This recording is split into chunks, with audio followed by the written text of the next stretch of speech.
This is Ironman country. The symbols of reverence are proudly displayed for all to see. It is a part of the fabric that is Penticton. Residents from the region, from Canada and the world have been racing, volunteering and cheering on Subaru Ironman Canada from the very beginning. For some, it seems the race has always been here. But of course, at one time there was no race in Canada. In fact, there really was no knowledge of what being an Ironman even meant. But that was destined to change. Thousands of miles away in Hawaii, something was happening that would impact this area forever. A small group of individuals were beginning to meet annually as they tried to settle the argument once and for all as to who was the fittest athlete, a swimmer, cyclist or runner. And so the Ironman had begun. Among those early pioneers, a Canadian, Ron Zelko. After I finished the first one, I thought that was the most stupid thing I ever did, but then I registered for the next year, so I did 2 of them, and then I decided, I look at it and say, dads have to come to North America. The wish list for the new venue required incredible scenery, a beautiful lake and challenging bike and run courses. But above all, a community ready to embrace a new event. The perfect fit was found in the Thompson-Okanagan region and the city of Penticton. That first year, way back in 1983, 23 men and 1 woman stood here on the edge of Okanagan Lake, ready to make history.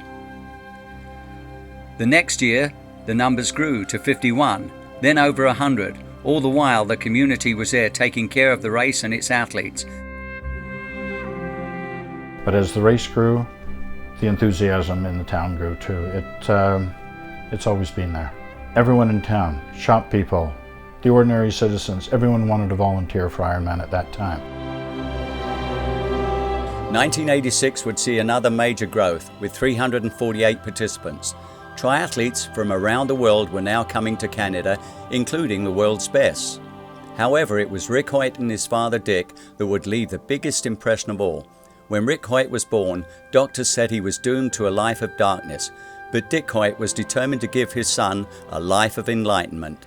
And if people just realize that the people with disabilities are people too.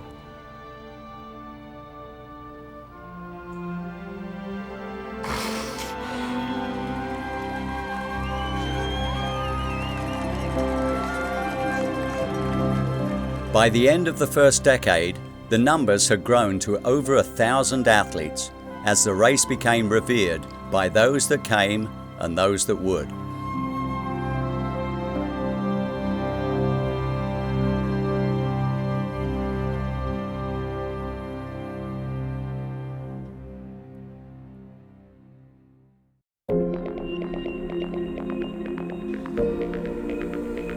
Our race continued to grow as it moved into its second decade.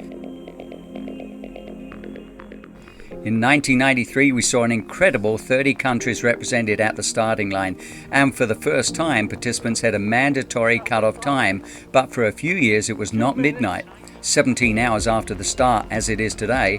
Some will remember when there were only 15 hours allowed to make it to the finish line. But the biggest news was behind the scenes. Despite the increasing number of athletes and the undying commitment of the community, this race was broke. Tension in the community at that time was tremendous again. We were afraid we were going to lose it. There were a group of us that got together to try to see what we could do. Despite the challenges, the triathlon community, its athletes, volunteers, organisers and sponsors, everyone knew this piece of Canadian sporting heritage had to be saved. The Ironman Canada Race Society was formed, a board of spirited Ironman supporters determined to keep it going. In 1995, the goal of achieving financial stability continued. Michael Bregman, the owner of the race at that time, asked Graham Fraser of Trisport Promotions to take things over. His advice to Fraser: move the race to Ontario in a last effort to save it.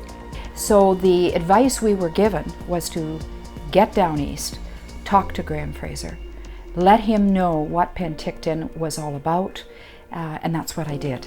I did. I came to Penticton. I'd never been here. And I landed and I was just in awe of the beauty. And then they had a reception. I met the people and I could see the passion.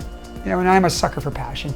And, you know, I could see the passion they had for the race. So I made them a commitment that I would look at keeping it here.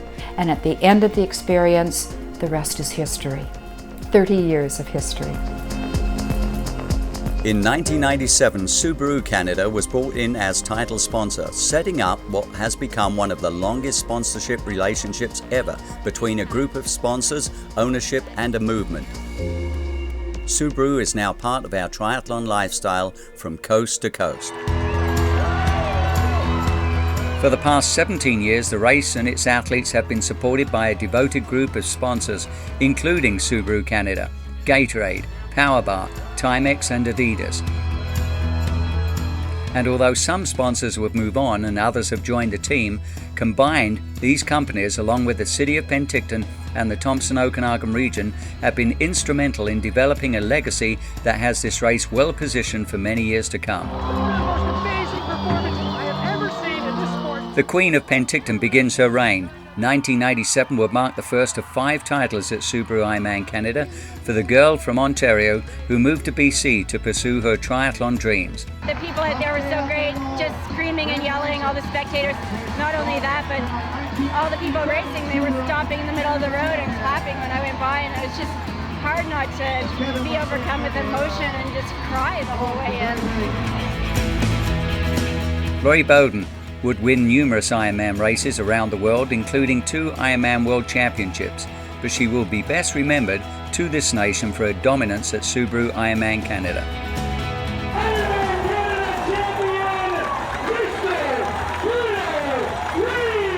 Another Canadian triathlete was on a reign of his own during this area. Montreal's Peter Reid would become one of the most successful male triathletes ever. 3 Ironman World Championships, a total of 10 Ironman titles, including 2 here at Subaru Ironman Canada. Peter Reid, 8:29, he's going to break the 8:30 mark. There have always been memorable stories from the amateur ranks as well. 30 years of incredible memories and inspirational stories. No one will ever forget Hart Akerson, the barefoot runner. And the man who did the entire distance in bare feet, Hart Akerson. And of course, Ken Shirk, better known simply as the Cowman. There were many characters over the years, but the one constant since 1984, the Dickheads. Dick Enslin, Ed Russell and Ed Wong. And this Sunday, the Dickheads will once again be at the start line for their 29th start at Ironman Canada. In 2000, the police became a common sighting at Subaru Ironman Canada. In 1994, police officers shaved their heads to support an Edmonton boy diagnosed with cancer. That act of kindness began a fundraising campaign that now extends around the globe, raising millions of dollars in the fight against cancer. If we can give people one more day with their family or get another smile out of them or ease their pain, then this whole thing has been worthwhile. And in embracing Ironman, Ironman has embraced Penticton and given back many, many times over. Over the years, the legacy of this race continues to grow. Millions of dollars have been raised for countless events. At one time, it looked like these moments would no longer happen, at least not here in Penticton.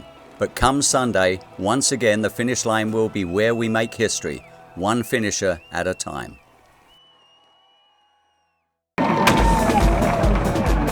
Over the history of our race, Mother Nature has been a major player. There were years with snow in the mountains, years of sweltering heat, even some mountain goats on the bike course. When a race takes 17 hours to complete, you learn to expect the unexpected. But no one expected or was prepared for what happened in 2003 as the race entered its 3rd decade. We need a miracle to have a bike race. A forest fire to the north and south of the race venue, dubbed the Two-Headed Dragon, was growing in strength, putting the race in peril. This is all burned already. So many of the people that came to race were so disappointed from all the training they had done, from actually losing their homes. We were on the ground at that time, fighting the fire. Roads were closed, the army came to help. Every firefighter was working day and night, battling the fires from both the ground and from the air. We came up with plan A, plan B, plan C. Meanwhile, the organisers of Subaru Ironman Canada were in a conflict of their own. Safety was their main concern, but they were also aware of the importance of this event to not only the participants, but to the community of Penticton as well. Things can also change here very quickly in one day. Race organisers and local emergency personnel were in constant touch, preparing two scenarios. Hope remained that they could put the race on, but it was beginning to look like a full evacuation was imminent. But then the firefighters began to win the battles. I got up at 4 this morning, wrote a whole plan on how we're not doing it, and went to the office at 7 o'clock in the morning, and these firemen did the job, and we got a road open. I think we all turned grey over that experience, but it was important in the tragedy that was happening at the moment to keep a positive. And nobody working hard. Despite having fire bombers overhead, the event did continue in what will always be remembered by those in attendance as a race like no other.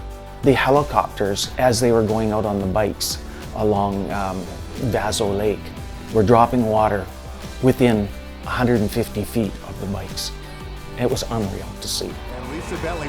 Bentley would go on to take the women's title, her first of 3 at Subaru Ironman Canada. I had a ball out there. I felt pretty happy all day, and I was just doing my thing, and it felt good to do it. Let's not forget about this man. The runner-up for the men's race, Penticton's very own Tom Evans.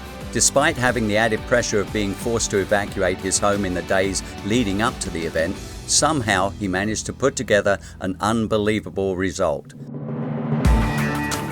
For Evans and all who had overcome so much during this challenging time, this second place finish truly exemplified the resiliency of a community.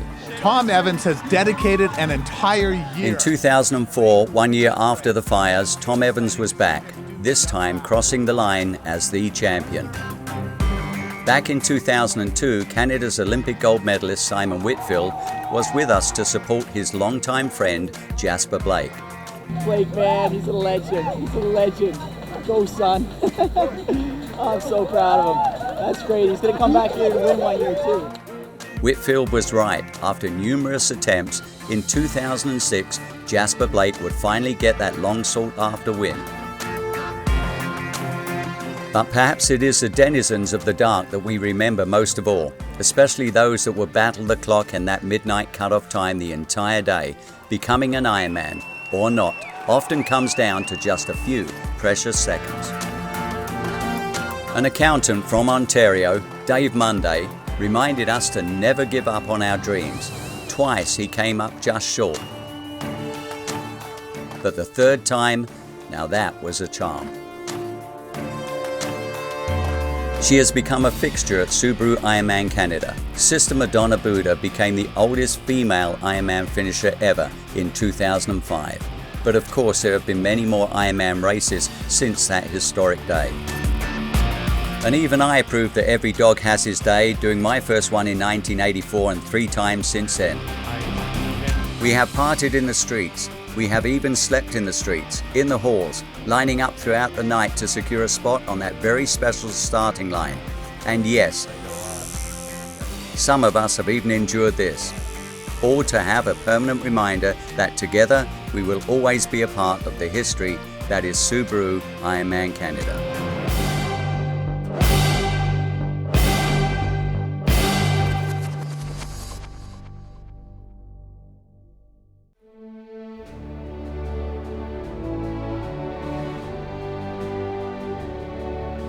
Through good times and bad, the one constant that everyone could count on into this, the 30th Subaru Ironman Canada, the volunteer army. Always has been, always will be the best in the world. It is an army. They have a spirit that is legendary. Best crowd, best volunteers in the world, right here in Penticton. Well, volunteers were the bloodline of this race. Of course, the athletes are what make the race, but the volunteers, the spirit of the volunteers, is what kept this race going here.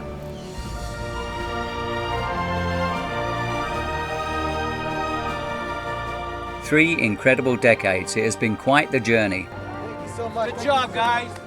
The final thing I want to say, since this is my last Ironman Canada race in Penticton, is that You know, a lot of people put a lot into this event, and a lot of people put energy and passion, and that's what makes it special to me. And the volunteers, the community, the council, everybody, I know how much it means to them, and it was a pleasure and a treat to work with everybody. I hope the best in the future for everybody. And to the athletes who've been there, you know how special this race is. It is a very special race, and I've seen so many people at the finish line. I've seen those last midnight finishers, and that was a treat to run with them. That's what makes this race special. And you know, this may be an end of an era, but I'm sure there's other eras. And for everybody involved in the past, thank you, and it's very much appreciated. And it was a pleasure to get to put it on for everybody. Thanks. To the first timers, to the Ironman veterans, our past champions and those yet to come. To everyone that has the willingness to dream, the courage to attempt, and the drive to succeed. This is where the impossible happens. This is the 30th Subaru Ironman Canada.